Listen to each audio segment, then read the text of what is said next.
In today's video, we're looking at Sony dropping the MSRP for a ton of great PlayStation 4 exclusives. Some of the biggest PS4 games that have ever been released have seen a significant price drop. So I'll take you guys through that, but of course one game that hasn't had its MSRP dropped is Marvel's Spider-Man. However, there's a great deal on the game over at the Facebook store. The Facebook store has been low-key one of the best places to get great deals on PS4 games, and now they have the best deal ever on Marvel's Spider-Man. Speaking of Marvel's Spider-Man, September 2018 to NPD numbers have come out and Spider-Man is at number 1, but I want to take a look at the rest of the list as well. Also, while PlayStation Network name changes are coming, it looks like it can lead to a loss of progress, trophies, and paid content. Sony has sent out a warning to accompany the recent commencement of the beta program. Also, the latest game in the Trine franchise, Trine 4, will be coming to the PlayStation 4, and that should be arriving in 2019. We got that confirmation. It looks like Spyro Reignited Trilogy might be the latest game to ship on multiple discs. Of course, the rumor is that RDR2 will be coming on multiple discs, and now it looks like Spyro Reignited Trilogy might be following in suit. And lastly, one of the best JRPGs of the year, Ni no Kuni 2, is gonna be getting its first major DLC, and now that has a name. So I'll give you guys a quick rundown of that at the end of this video. First, let's take a look at Sony dropping the prices on major PlayStation 4 exclusives. Highlighting all of this is probably God of War, which of course was $59.99, now it's down to $39.99. That price is already live at Best Buy, so you can pick it up for $31.99 if you do have a GCU subscription.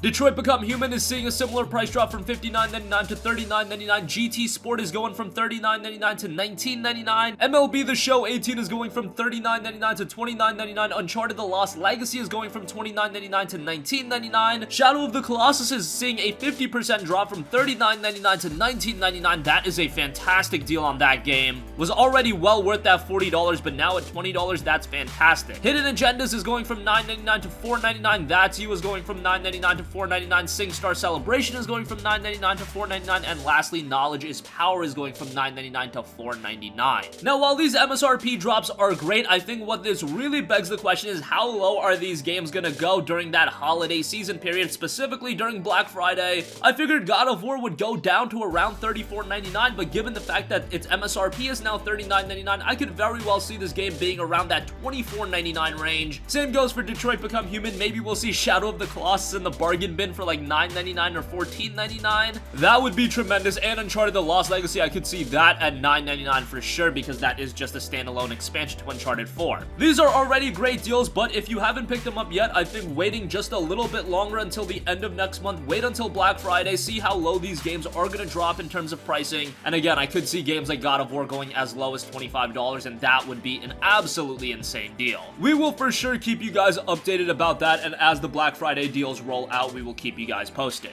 As I mentioned though, one of those games that I didn't mention was Marvel's Spider-Man. However, if you go on the Facebook store through your mobile phone, you have to go through mobile, so a little bumpy to actually get the deal, but if you access Facebook mobile, you can get the game for just $35.99. That is a tremendous deal on Marvel's Spider-Man. Would highly recommend you to take advantage of that. This is a game that has really retained its value given the fact that it only released a month and a half ago, and given the fact that it's selling incredibly well. Sony really doesn't have the impetus to drop the price on the game, but Facebook mobile has you covered for $35.99.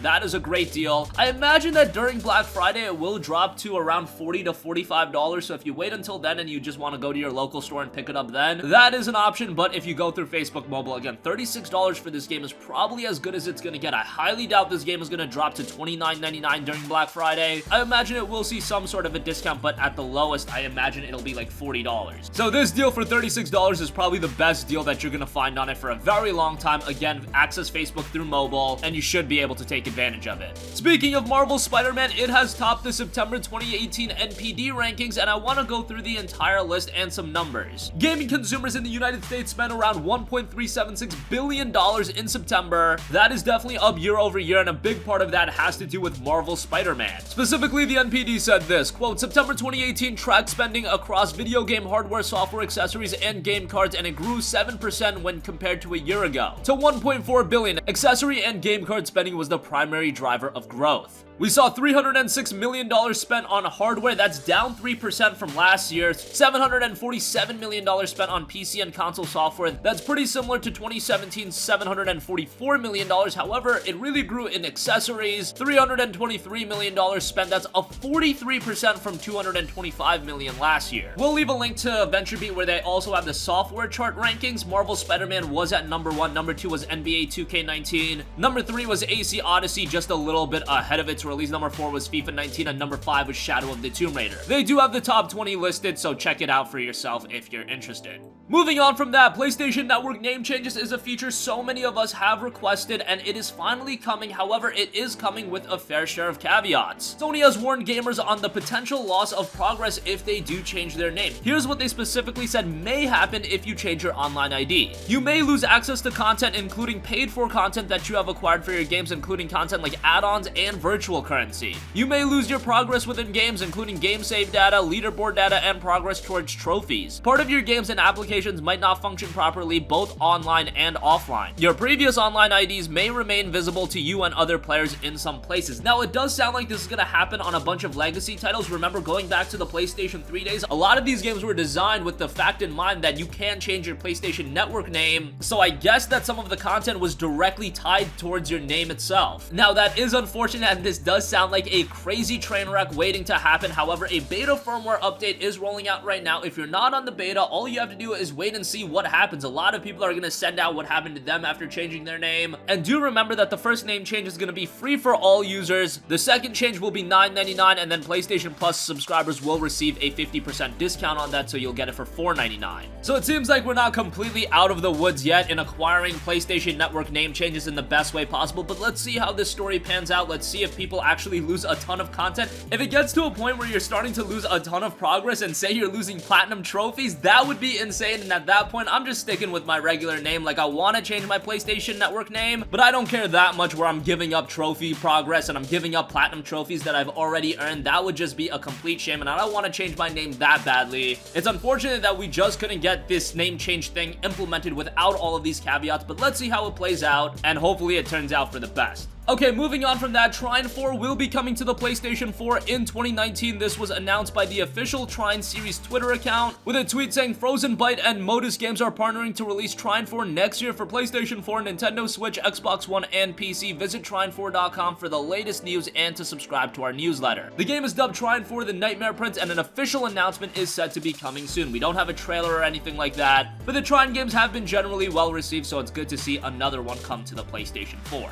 Also, Spyro Reignited Trilogy is one of the highly anticipated games of next month. I think a lot of us are very excited to revisit Spyro, and originally we thought this game would be released in September, but also the game got a little bit of a backlash because it was said that only the first game would be arriving on a Blu-ray disc and the other two games would be downloaded from the PlayStation Store. I think Activision took note of that. They decided to push the game back a little bit and decided to come up with a fix, and now it looks like Spyro the Reignited Trilogy might actually be released on multiple discs. People over on Twitter have been in contact with various retailers, and Walmart did specifically say Spyro the Reignited Trilogy would be on 3 discs, so this does make a lot of sense. If originally only the first Spyro game was going to be on 1 disc, and they wanted to bring 2 and 3 on disc as well, instead of fitting it all on 1 disc, they decided to move it over and come with a disc 2 and disc 3. It does seem a little bit odd to me, however, because I doubt these games are that big. Why can't you fit all of these games on 1 disc? You've got 55 gigabytes to work with. The Spyro games are generally small, and yes, while the games have been remastered and they look very good, do they look 55 gigabytes or so good? I don't think it's quite at that level. I understand why a game like RDR2 is coming on multiple discs, but I don't really get it here if it does come to fruition. Still, I would rather have the game physically on 3 discs rather than having only 1 game on disc and then having to download game 2 and game 3. If I'm buying a game physically, let me get the entire game physically. So in that sense, I am quite happy about that. Lastly, I want to quickly cover Ni no Kuni 2's first major DLC. It has now gotten a name, and that's coming directly from the latest weekly Famitsu issue, and the DLC will be called Labyrinth of the Ghost King. This new DLC will have a brand new story, new equipment, and new battle mechanics. Unfortunately, we don't have an official release window for this. I imagine that we'll be seeing it sometime in 2019, but something that I wanted to quickly know for all of you guys that did enjoy Ni no Kuni 2, I thought it was a rather good game, and if you're a JRPG fan, would definitely recommend it. And that's gonna conclude this video. Again, Sony has dropped the prices on some major PlayStation exclusives, including God of War, Detroit Become Human, Shadow of the Colossus, and more. You can get a great deal on Marvel Spider-Man right now, $35.99, access Facebook through your mobile account. We'll leave a link in the description box down below where everything is explained. September 2018 NPD numbers are out and Marvel Spider-Man is sitting at the top. PlayStation Network name changes are coming, but it looks like it might come with a little bit of a caveat. We'll be following this story very closely, and it might scare some of you from actually changing your name. Trine 4 is coming to the PlayStation 4 in 2019. It looks like Spyro the Reignited Trilogy might have multiple discs, and Ni no Kuni 2's first major DLC will be called Labyrinth of the Ghost King. That's gonna conclude this video. Sound off with all of your thoughts in the comments section down below. Thank you for watching, and goodbye.